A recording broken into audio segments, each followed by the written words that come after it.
Good morning, सुप्रभात आप सभी को। मैं सुरेंद्र कुमार गुप्ता आज के क्लास में यूनिट 2 के चैप्टर मध्य युग की विशेषताओं की चर्चा करेंगे। हम लोग यूनिट 1 फर्स्ट पढ़ चुके हैं, यूनिट दूसरी की चर्चा हम लोग करेंगे। इसमें मध्य युग की विशेषताओं के बारे में हम लोग को पढ़ना है। सबसे पहली बात यह कि मध्य युग की शुरुआत कब से कब तक होती है और किन कारणों से मध्य युग को माना जाता है, इसको भी हम लोग को जानना जरूरी है। 476 से लेकर 1500 ईसा पूर्व का जो समय है, ईस्वी का जो समय है, इसको मध्य युग का समय माना गया। वास्तव में मध्य युग की शुरुआत कैसे होती है यह जानना भी जरूरी है। मध्य युग जो है, जब रोमन साम्राज्य पर एक ट्यूटानिक बर्बर जाति ने आक्रमण किया और रोमन साम्राज्य को जब परास्त कर दिया, रोमन साम्राज्य पूरी तरीके से विघटित हो गया, तो वह समय मध्य युग की शुरुआत मानी जाती है। जब तक रोम का साम्राज्य स्थापित था, तब तक राजनीतिक चिंतन के इतिहास में उसे प्राचीन राजनीतिक चिंतन का इतिहास युग समझा गया। जैसे ही रोम का साम्राज्य समाप्त हुआ, ट्यूटानिक बर्बर जाति की साम्राज्य स्थापित होने लगा, तभी से माना गया कि यह मध्य युग की शुरुआत है। इसका समय जो है 476 से लेकर 1500 ईस्वी तक का है। मध्य युग की जो राजनीतिक चिंतन का समय है, वह राजनीतिक चिंतन की विकास की दृष्टि से महत्वपूर्ण नहीं है, लेकिन मध्य युग में कुछ ऐसी विशेषताएं राजनीतिक चिंतन के क्षेत्र में आई जो इसे प्राचीन राजनीतिक चिंतन से अलग करती है। तो हम लोग, चूंकि आपके सिलेबस में दिया हुआ है कि मध्य, साफ साफ लिखा हुआ कि मध्य युग की विशेषताएं चर्च और राज्य में विवाद के स्तर और मुद्दे, आगस्टाइन, एक्विनास, मार्सिडियो पेडुआ, इनको भी मध्ययुगीन राजनीतिक चिंतन में हम लोग को पढ़ना है। तो पहले इसकी विशेषताओं को भी हम लोग चर्चा करेंगे। यह जो टॉपिक है, यह टॉपिक एक नंबर के क्वेश्चन की दृष्टि से नहीं, बल्कि लिखित क्वेश्चन की दृष्टि से ज्यादा इंपॉर्टेंट है। यहाँ एक नंबर का क्वेश्चन आपसे नहीं पूछेगा, बहुत पूछ सकता है तो मध्य युग की शुरुआत कैसे माना जाता है, या मध्य युग का जो टाइमिंग है वह कब से कब तक है, ये हो सकता है। 2 क्वेश्चन बन सकता है, लेकिन ये ज्यादातर ये जो टॉपिक है, यह जो है लिखित क्वेश्चन की दृष्टि से ही महत्वपूर्ण है। तो हम लोग इस मध्य युग की विशेषता सिंपल सी है। मध्य युग की विशेषताएं जो है, कुल 7 विशेषताओं की चर्चा हम लोग करेंगे, जो हेडिंग के रूप में हम लोग को देखना है। तो सबसे पहले जो है सार्वभौमिकता। मध्य युग की राजनीतिक चिंतन की सबसे महत्वपूर्ण विशेषता है सार्वभौमिकता। सार्वभौमिकता का मतलब क्या होता है? जब रोमन साम्राज्य स्थापित था, उस समय रोमन साम्राज्य संपूर्ण मानव समाज को एक राजनीतिक सत्ता के केंद्र में लाने का प्रयास किया जा रहा था। जैसे ही रोमन साम्राज्य समाप्त हुआ, ईसाई धर्म की सत्ता स्थापित हुई, तो ईसाई धर्म ने भी उसी रास्ते पे चलना शुरू किया जिस रास्ते पे रोमन साम्राज्य चल रहा था। उसने संपूर्ण संसार को, संपूर्ण समाज को, संपूर्ण मानवीय समाज को एकता के सूत्र में बांधकर एक ही ईसाई धर्म की स्थापना की बात करने लगे और उनकी चिंतन में सार्वभौमिकता दिखाई देने लगी। इनकी चिंतन में कोई राजनीतिक सीमाएं बाधित नहीं हुई, बल्कि संपूर्ण समाज, संपूर्ण दुनिया ही उनके चिंतन का क्षेत्र बन गया। इसलिए सार्वभौमिकता जो है मध्य युग की एक महत्वपूर्ण विशेषता है। सार्वभौमिकता के बाद चर्च की सर्वोच्चता। मध्य युग की सबसे महत्वपूर्ण जो विशेषता है वह है चर्च की सर्वोच्चता। हम लोग मध्य युग में यह भी पढ़ना है चर्च और राज्य में विवाद, लेकिन इस मध्य युग में राज्य की तुलना में चर्च की स्थिति काफी महत्वपूर्ण है।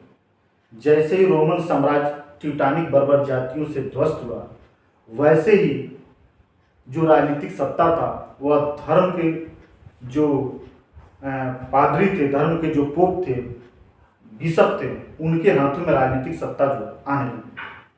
इस तरीके से चर्च जो है राज्य की तुलना में सर्वोच्च हो गया। चर्च के बारे में यह कहा जाने लगा कि चर्च के जो पोप होते हैं, उनको शक्ति ईश्वर के द्वारा मिला होता है। इनकी विरोध करने की शक्ति किसी को नहीं होती है। बिशप की नियुक्ति पोप ही करेंगे। यहाँ तक कि राजनीतिक सत्ता का प्रयोग करने वाला जो राजा है, उसको भी उनके पदों से हटाने की जो शक्ति है वह चर्च के पोप के पास है। इस तरीके से यह धारणा जो थी वह चर्च की सर्वोच्चता को स्थापित करता है। इसके बाद राजतंत्र को मान्यता। मध्य युग में राजतंत्र चूंकि प्राचीन समाज में भी था, लेकिन मध्य युग में भी राजतंत्र को ही मान्यता दिया गया। राजतंत्र का तात्पर्य यह होता है कि जो भी राजनीतिक सीमाएं होती हैं, उन राजनीतिक सीमाओं को एक एकता के सूत्र में बांधना। क्योंकि सार्वभौमिकता का गुण है, मध्य युग सार्वभौमिकता के आधार पर चल रहा है। सार्वभौमिकता की धारणा को पालन पोषण करने के लिए या उसको फलने फूलने के लिए जरूरी होता है कि उसमें एकता हो, और एकता बनाने के लिए जरूरी है कि जो सत्ता हो किसी एक व्यक्ति के हाथ में हो, अर्थात वहाँ राजतंत्र जब सत्ता होगी तभी सार्वभौमिकता की अवधारणा स्थापित हो पाएगी, अन्यथा सार्वभौमिकता की अवधारणा स्थापित नहीं हो पाएगी। तो राजतंत्र को इन लोगों ने मान्यता दिया। राजतंत्र प्राचीन में भी था और वर्तमान में भी है। वर्तमान में जो है केवल सार्वभौमिक अवधारणाओं को स्थापित करने के लिए राजतंत्र को इन लोगों ने मान्यता दी। चौथी जो विशेषता है राज सत्ता पर प्रतिबंध। राजतंत्र को मान्यता देने का मतलब यह नहीं था कि एक व्यक्ति के हाथ में शासन हो तो बिल्कुल निरंकुश शासन या निरंकुश शक्ति का प्रयोग करेगा। यहाँ हम लोगों ने देख चुके हैं कि चर्च की यहाँ सर्वोच्चता थी। राजा के पास संपूर्ण शक्ति होने के बावजूद भी उन शक्ति के प्रयोग करने में राजा जो है स्वतंत्र नहीं था। उस पर तमाम तरह के प्रतिबंध लगे हुए थे, और यह प्रतिबंध वह चर्च के दायरे में ही था। इसके बारे में कहा गया है, जॉन सेलिसबरी की स्टेटमेंट बहुत इंपॉर्टेंट है। इसने कहा कि तलवार धारण करने वाला तलवार से ही नष्ट होगा। अर्थात राजतंत्र में जो लोग राजनीतिक शक्ति का प्रयोग करते हैं, वास्तव में उनको नियंत्रित करने के लिए एक सर्वोच्च सत्ता भी होनी चाहिए। बिना प्रतिबंध के राजसत्ता स्वेच्छाचारी हो जाएगा और वह जनता के हित में काम नहीं करेगा। यह धारणा जो मध्य युग में प्रबल हो गई। तो राजसत्ता पर प्रतिबंध, और जॉन ऑफ सेलिसबरी का स्टेटमेंट काफी इंपॉर्टेंट है, जिसने कहा तलवार धारण करने वाला तलवार से ही नष्ट होगा। ठीक है। इसके बाद से जो अगला जो है विशेषता है मध्य युग की, वह है सामंतवाद। सामंतवादी अवधारणा एक ऐसी अवधारणा थी जिसका रूप राजनीतिक भी था और आर्थिक भी था।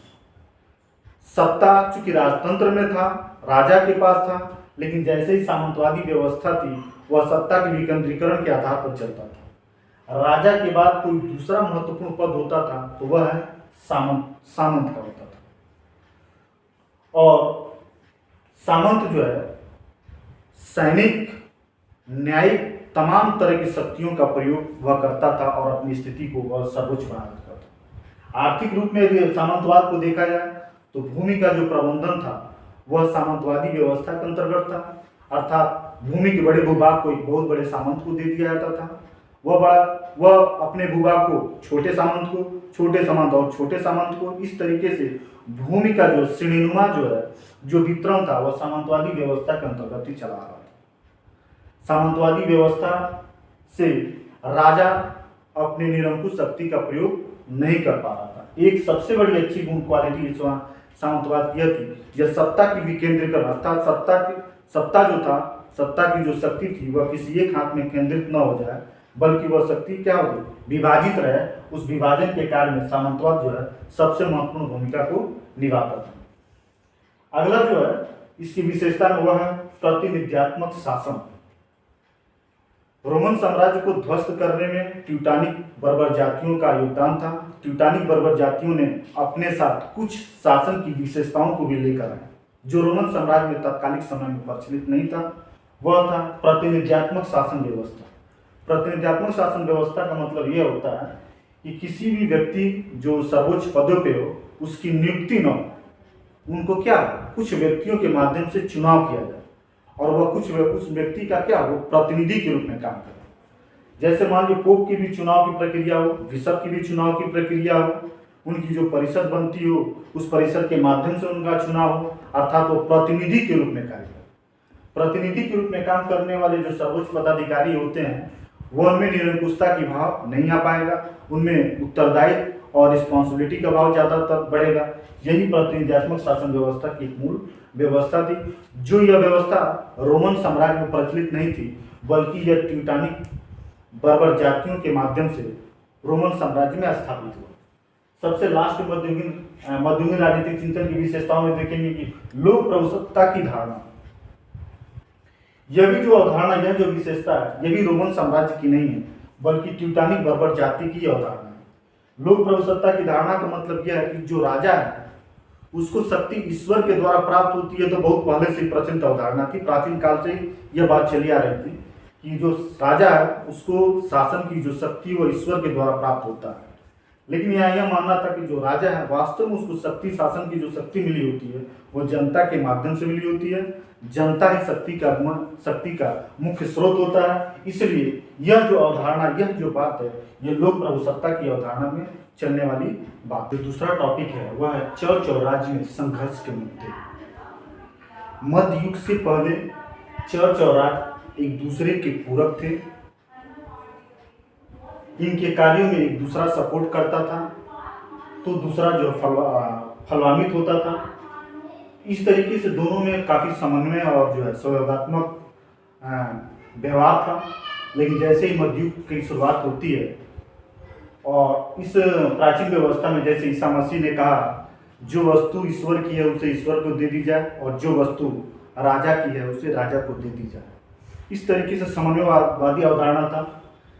सेंट ऑगस्टाइन ने कहा इसी मतलब राज्य और चर्च के बीच में जो समन्वय था, जो एक दूसरे की सहयोगात्मक अवधारणा व्यवस्था थी, उसके संदर्भ में सेंट ऑगस्टाइन ने कहा दो राज्यों की धारणा दिया, एक चर्च का राज्य होगा और दूसरा राजा का राज्य होगा।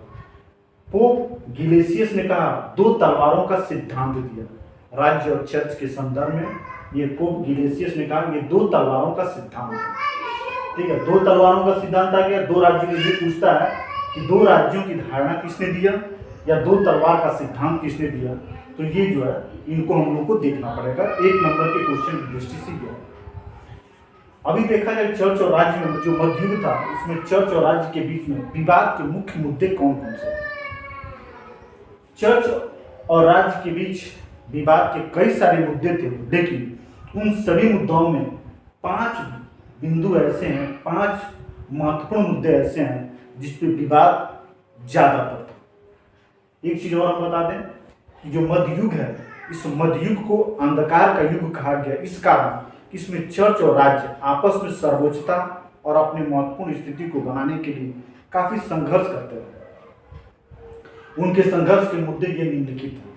पहला है पोप को लौकिक मामलों में और राजा को धार्मिक मामलों में हस्तक्षेप का अधिकार कहां तक है। दोनों की विपरीत बातें हैं। पोप राजनीतिक में और राजा धार्मिक मामलों में कहां तक हस्तक्षेप कर सकता है, ये भी विवाद का एक मुद्दा था, क्योंकि दोनों सर्वोच्च शक्तियां थी, दोनों एक दूसरे के अधिकार क्षेत्र में प्रवेश करके अपने कार्य को करती थी, इसलिए टकराहट ज्यादा बढ़ गई। दूसरा जो मुद्दा था वह था बिशप। बिशप एक ऐसा व्यक्ति था जो धार्मिक दृष्टि से और राजनीतिक दृष्टि से महत्वपूर्ण व्यक्ति था। धर्म में भी इसका महत्वपूर्ण स्थान था और यह व्यक्ति सामंत भी होता था जो राजा का सहायक के रूप में भी काम करता था। तो इस बिशप की नियुक्ति करने का अधिकार राजा को होगा या पोप को होगा, यह भी एक विवाद का मुद्दा था। बिशप की दोहरी स्थिति थी, यह सामंत भी था और धार्मिक दृष्टि से पोप के बाद एक महत्वपूर्ण धार्मिक पदाधिकारी भी था। इसलिए यह बात आया कि बिशप की नियुक्ति का अधिकार किसको होगा, राजा को होगा या पोप को होगा, यह भी एक विवाद का मुद्दा था। तीसरा जो विवाद का मुद्दा यह था क्या राज्य चर्च की संपत्ति पर कर लगा सकता है। चर्च राजा क्या होता था, कर लगाने का एकमात्र अधिकार राजा के पास होता था, तो क्या यह राजा चर्च की संपत्ति पर कर लगा सकता था, यह भी एक विवाद का मुद्दा था। चौथा, क्या राज्य चर्च के अधिकारियों पर अभियोग लगाकर उसे दंडित कर सकता था। क्या राजा को इतनी शक्ति थी वह चर्च के कर्मचारियों पर अभियोग चलाकर उसे दंडित कर सकता था, यह भी एक मुद्दा था।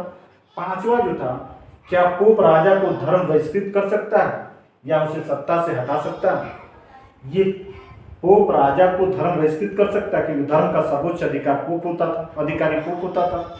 तो क्या पोप राजा को धर्म बहिष्कृत कर सकता है या उसे सत्ता से हटाने की शक्ति इसके पास है। ये 5 बिंदु ऐसे हैं जो चर्च और राज्य में संघर्ष का बिंदु बना रहा है।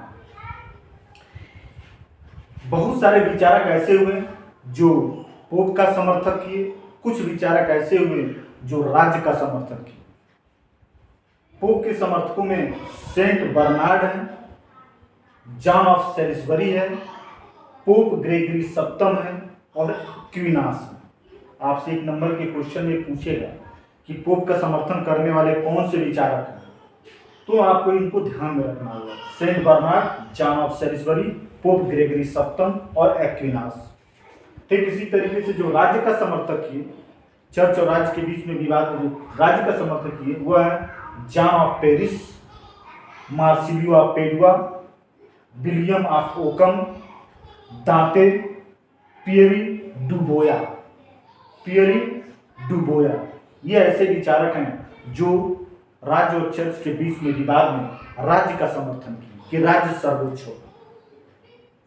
ठीक है, इन विवादों का एक निष्कर्ष हम बता दें कि 13वीं शताब्दी तक धर्म की सत्ता सर्वोच्च हो गई, लेकिन 13वीं शताब्दी के बाद फिर से राज्य की सत्ता पुनः सर्वोच्च होने की स्थिति में आ गई। अंतर्राज्य बाद में सर्वोच्च, चर्च की तुलना में राज्य की स्थिति सर्वोच्च हो गई। इसके बाद हम लोग अगले टॉपिक की चर्चा करेंगे। इस टॉपिक को चर्चा करने के बाद मैं आपसे एक निवेदन यह करूँगा कि आप जो है हमारे सारे वीडियोस को शुरू से लेकर अंत तक देखिए, तभी आपके पाठ्यक्रम सही तरीके से आपको समझ में आएगा। हमारे पढ़ाने की शैली भी आपको सही तरीके से पकड़ में आएगी। आधी अधूरी देखेंगे तो हमारी शैली आपको समझ में नहीं आएगी, क्योंकि ये वीडियो केवल एक टॉपिक पे नहीं, अनुरोध पूरे पाठ्यक्रम का, पूरे आपके सब्जेक्ट का मैं वीडियो बना कर दूँगा। इसलिए आप हमारे पाठ्यक्रम, हमारे लेक्चर वीडियो को शुरू से लेकर अंत तक देखिए। ठीक है, और ज़रूर हम ये कहेंगे कि आप इसे सब्सक्राइब, लाइक और शेयर कीजिए, क्योंकि आप ही के सहयोग के आधार पे मैं YouTube में ये वीडियो बना रहा हूँ। और आपका सहयोग यही है कि आप हमारे चैनल को सब्सक्राइब करेंगे, अपने जानने और पहचानने वालों को भी सब्सक्राइब करने के लिए आप उन्हें प्रेरित करेंगे।